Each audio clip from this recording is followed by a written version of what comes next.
look inside the papers a little bit more. And joining me to do that is Portia Berry-Kilby, a political commentator with Young Voices UK. Morning to you, Portia. Morning, Rosie. Thanks for having me on. No, it's great to have you. Let's start with the front page of the Telegraph, if we can, because this significant change, it looks like, in policy from Nicola Sturgeon. Just unpack for us the details, if you can. Yes, so this is Isla Bryson, who raped 2 women and then claimed to be female, and therefore initially was housed at Cornton Vale Women's Prison in Stirling. But now it's revealed, following a fairly significant amount of backlash, that Isla will be moved to the male wing of a jail in Edinburgh, which for all of those campaigners wanting to protect women-only spaces, this will be a huge success. But they, of course, won't be happy with the fact that despite all of this going on, Nicola Sturgeon has still yet to say whether she considers Isla Bryson male or female, man or woman. So everything isn't settled. And of course, it is at least affirmation for those people who think, who make the case that the Gender Reform Act could lead to predators being housed with women.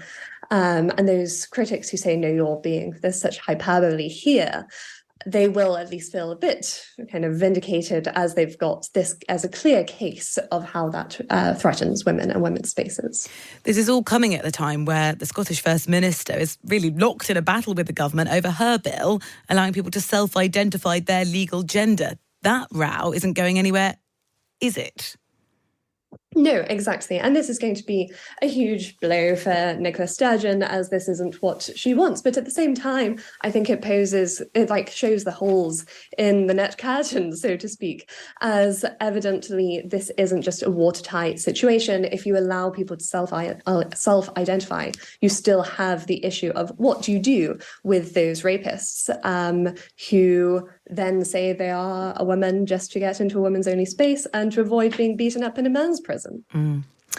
Let's examine a little bit more in detail why it is that Sir Rod Stewart has made the front pages of so many of the papers. He's saying hand over to Labour. Sort of a veteran rocker, I guess, said he's supported the Conservatives for such a long time. In his mind, it's time for them to stand aside. How much of a blow actually is this for the party? Well, I think it's never good when you have a fairly popular and household name come out and say that they want a change of government, and if they have been a long-time Tory supporter, to want Labour to have a go. And I think it's made worse by the fact that this is based on his view of the NHS. So he went to a private clinic for a checkup and says that it was the best ever, there's no waiting times at all. And then you look across to the NHS and it all seems in disarray. And he said that this is unacceptable and it's never been worse, and therefore let Labour have a go to solve the NHS. Rod Stewart said he's on the side of the nurses and therefore will be voting Labour at the next election. Yeah, he said this is a bad time for us in Great Britain. Did he have anything positive to say? Not really, apart from private healthcare, and that he would pay for 10 or 20 scans for people, which to me doesn't really seem that much. So maybe private healthcare is much more expensive than one would imagine. But at least there's some positivity there. It's just clearly he is on the side of easy access. And he cited his case of having prostate cancer, but his early diagnosis led to him being fine now.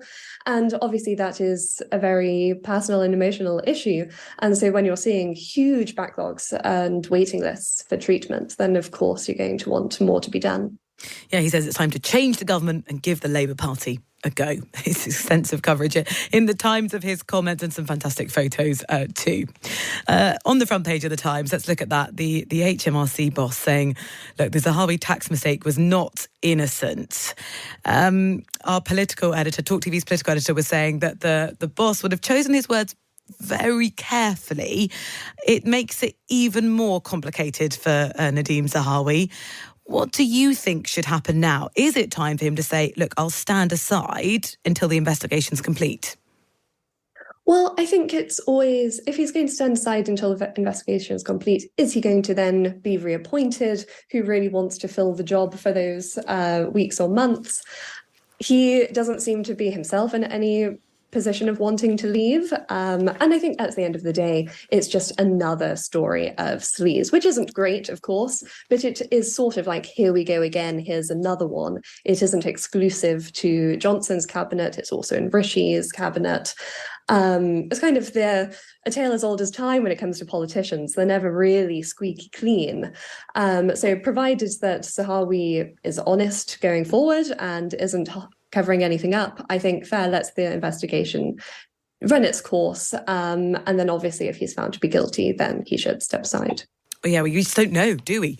That's part of the problem. There's many questions that haven't yet been answered. And my goodness, this week it's been almost top of the news agenda every single day. So if Rishi Sunak was hoping this could be dealt with swiftly, that has not been the case.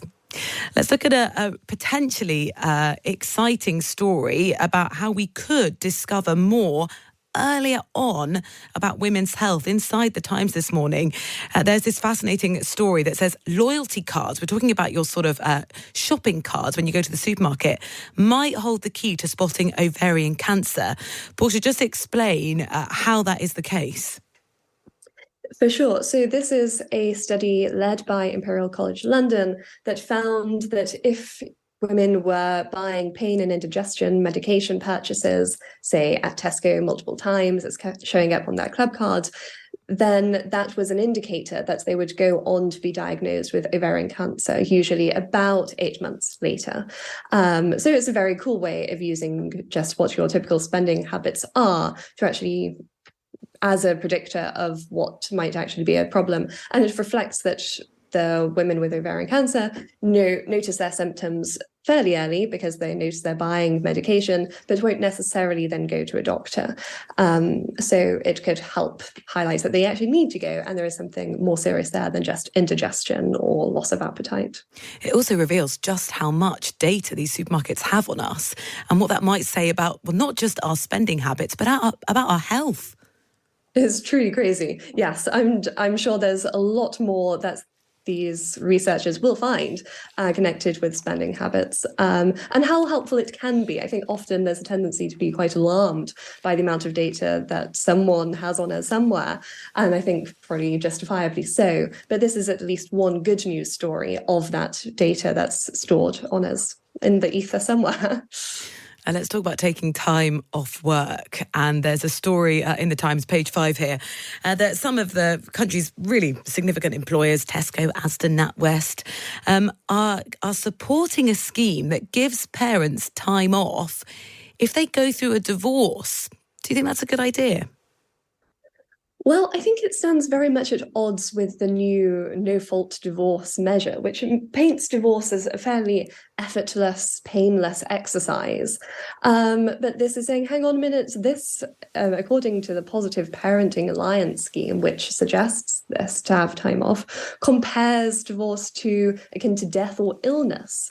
So that's definitely not just a tick box exercise on a computer with no one at fault. And this, I guess, is supported by the fact that around 90% of workers said their work was badly affected when they divorced. 3/4 of people said they struggled to concentrate at work. There are clearly impacts on their working life. I mean, you'd be going through a period of exceptional stress, regardless of if you wanted that to be the outcome. Well, yes, entirely. Though it is hard to think how a few days off work would actually be helpful unless it was significant amounts of time. And obviously for illness, you have to be signed off. And I guess if it's that stressful, you'd also have medical implications as well. That's not too uncommon during divorce.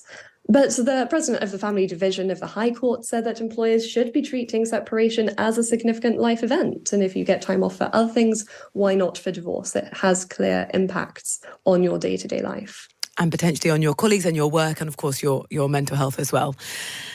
Finally, when you go shopping, do you try to buy green? Do you try to get eco-friendly products? Sometimes, if I'm thinking about it, I'd like to try. Is it a surprise that we may potentially being slightly misled when we buy something that says they are green and it turns out they might not be quite as clean as we thought?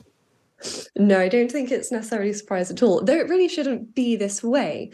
But what I found most surprising about this news is that apparently 100% of toilet products say that they are environmentally friendly or green, which I think my main takeaway from this is I've never really thought about my loo roll being environmentally friendly and opted to buy one. So it was news to me that my loo roll might be environmentally friendly after all. Maybe that is good news. Portia, thank you very much for joining me this morning. Portia Berry-Kilby, political commentator with Young Voices UK.